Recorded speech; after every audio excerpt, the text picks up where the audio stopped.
Olá, meus queridos alunos, vamos para mais uma aula. Dessa vez a gente vai falar um pouco sobre o átomo e a evolução dos modelos atômicos, ou basicamente como foi que a gente construiu essa história de átomo até chegar ao átomo atual.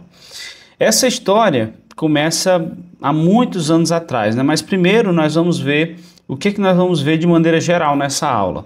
A gente vai aprender a identificar as partes básicas do átomo, incluindo as suas partículas, né, que são os prótons, os nêutrons, os elétrons.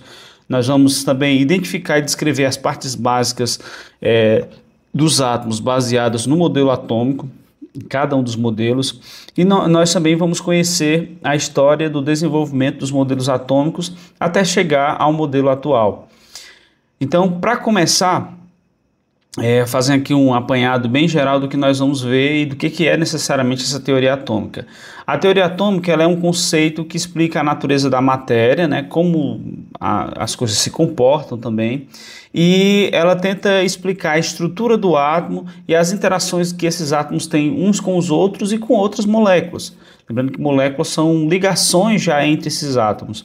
E a teoria atômica ela foi uma evolução de um processo que demorou muitos anos, muitos séculos, na verdade, com a contribuição de muitas pessoas, muitos cientistas e com diversos experimentos que culminaram nos modelos que a gente tem atualmente. A gente começa com a teoria do atomismo, que a gente vai ver, depois a gente vai falar sobre o modelo rígido da esfera indivisível, e depois a gente parte já para o modelo atômico do pudim de passas e a gente vai chegar no modelo nuclear, que é o modelo mais, digamos, atual que a gente tem hoje. Então a gente já começa com a teoria atômica que surgiu ainda no século V a.C., lá na Grécia Antiga. Nessa época as pessoas tentavam dizer do que era feita a matéria, do que as coisas eram formadas, e dois filósofos, o Leuspo e o Demócrito, proporam que, na verdade, a matéria era formada por pequenas partículas que eram indivisíveis e muito pequenas que a gente não conseguia ver a olho nu.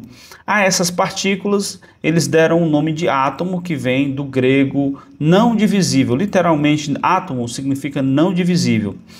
É importante lembrar que essa teoria atômica ela foi rejeitada na época por conta de outra teoria, que é a teoria dos quatro elementos, que dizia que, na verdade, a matéria era formada pela junção de terra, água, fogo e ar. E isso formaria tudo que tinha na Terra, no universo, né, no entendimento deles. Essa teoria dos quatro elementos ela ficou até mais popular do que a teoria atômica por conta de caras como o Aristóteles, que ajudou a promover ainda mais essa teoria, e a Igreja Católica endossou essa ideia, e por conta disso essa ideia ela acabou ficando por muitos anos como sendo a ideia válida que explicasse a natureza do que eram feitas as coisas.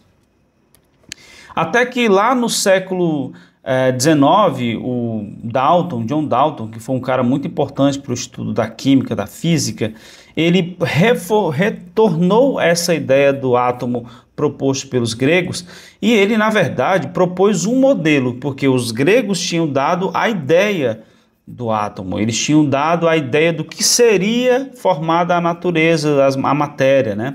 Só que eles não deram um modelo, não disseram do que formato teria esse átomo. O Dalton, ele fazendo experimentos com gases e tal, ele propôs uma ideia de átomo que na verdade seria parecida com a ideia dos átomos dos gregos, que na verdade eles disseram que você tinha uma esfera maciça indivisível. Por conta disso esse modelo ficou conhecido como o modelo da bola de bilhar, e que o átomo, existia átomos diferentes para compor a matéria de formas diferentes ou substâncias diferentes. Essa foi a ideia do Dalton, especificamente, ainda lá no início do século XIX. E mais para frente, né, começaram a surgir muitos experimentos com eletricidade. É importante lembrar que mais ou menos ali da década de 20 a 30 começou a haver experimentos envolvendo pilhas eletroquímicas, né, de forma mais efusiva, com vários cientistas fazendo experimentos com isso, e foi quando surgiu a pilha de volta. O Luigi Galvani também propôs essa ideia da existência da eletricidade, e começou-se a existir uns experimentos envolvendo os chamados raios catódicos.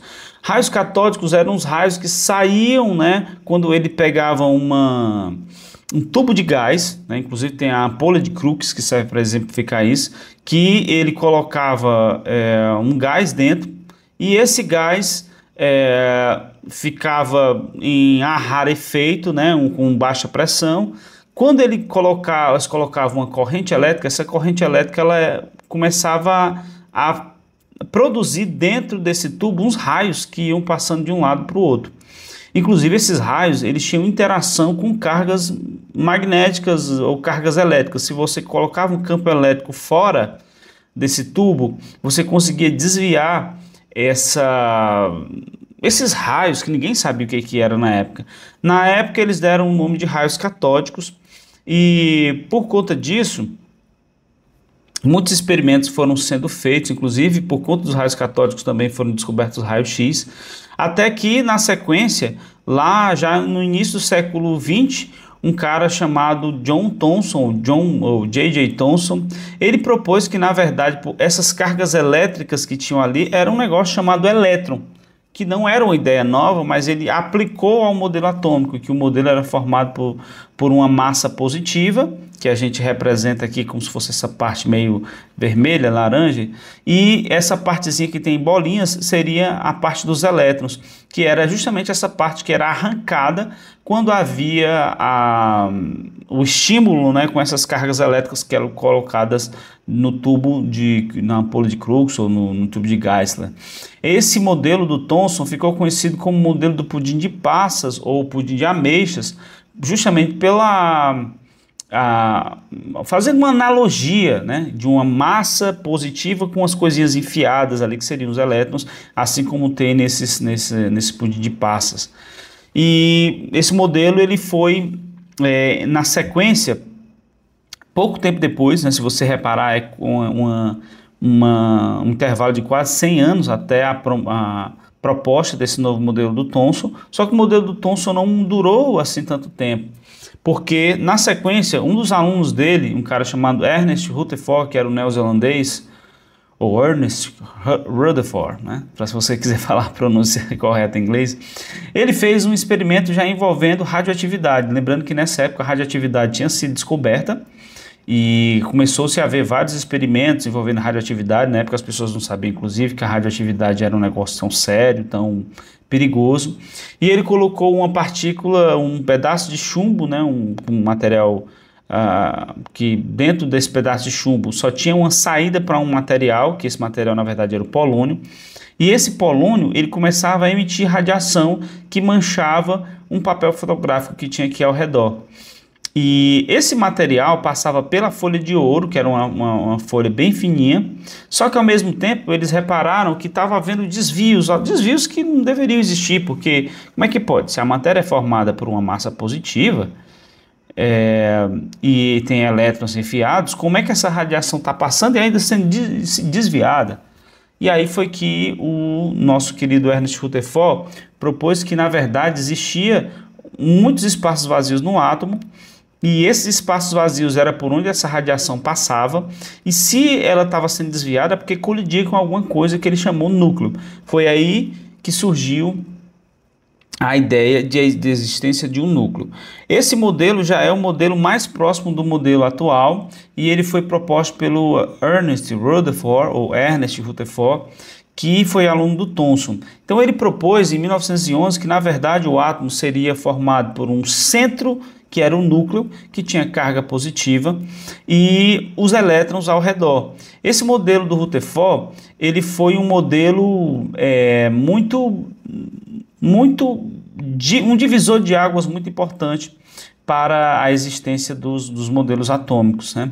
Porque a partir daqui, inclusive, nesse modelo do Rutherford, surgiu um outro modelo, que é o modelo do Bohr, que na verdade é uma complementação, o Bohr fez, que é simplesmente com relação a essas a essa forma com que os elétrons se comportam, que pro Bohr, os elétrons, eles na verdade eles tinham trajetórias específicas, com níveis de energias específicas, que se eles girassem, ou na verdade girassem não, na verdade se eles mudassem de nível, eles poderiam absorver ou perder energia. E por conta disso, a gente hoje tem essas três partículas aqui, que são as partículas do átomo. O átomo, na verdade, ele é a composição fundamental da matéria, e ele é formado por essas três partículas, que são os prótons, os nêutrons e os elétrons. O próton é a partícula que fica no centro, sendo a carga positiva, os elétrons ficam ao redor, sendo a carga negativa, e em 1932 foi descoberta uma nova partícula. Na verdade, foi proposta uma nova partícula por um cara chamado James Chadwick, que propôs que existia uma outra partícula que dava mais homogeneidade, dava mais estabilidade ao núcleo e também fazia com que o núcleo pesasse o dobro do que deveria pesar. Essa partícula eles deram o nome de nêutron e só foi adicionada a essa história do modelo atômico em 1932. E o modelo atômico atual, ele envolve muitos conceitos, muitas coisas, principalmente de física quântica, que envolve mais ou menos o que seria, né, as partículas. Inclusive a física quântica propõe que existem partículas menores do que os prótons, do que os nêutrons, e os elétrons, na verdade, são uma partícula fundamental, né, não pode ser dividida, mas os prótons e os nêutrons, em teoria, poderiam ser divididos. Mas isso é um assunto muito avançado. Para você, aluno de ensino médio, é suficiente saber que o átomo é formado por prótons e nêutrons no núcleo e elétrons ao redor.